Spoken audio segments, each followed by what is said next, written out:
Welcome to Pindar Poetry. We hope you learned something new. You'll begin by opening Google Maps and confirming you're signed into the account you want to share from. Tap your profile icon, choose Location Sharing, and grant the app location permission. This ensures accurate updates. Once done, tap Share Location to start the workflow immediately. Make sure battery optimization isn't blocking background location so sharing continues. Now choose how long to share or select until you turn this off for persistent sharing. This first step sets the foundation for who can see you and for how long. Next, pick recipients and the delivery method. Tap Select People to share with Google Contacts by name or email, which gives precise access control. Alternatively, tap Share Via and copy the link to send through text, email, or another app for cross-platform recipients. Decide between a time-limited share like 1 hour or until you turn this off for continuous tracking.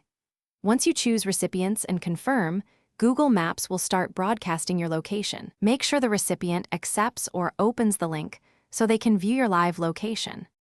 To finish, manage active shares from location sharing. Tap a person or link and select Stop. This revokes access immediately.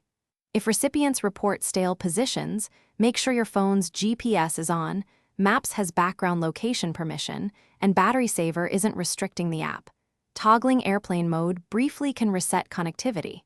If a shared link fails or was exposed, revoke it and create a new link. These final steps close the loop and provide one key troubleshooting move so sharing stays secure and reliable.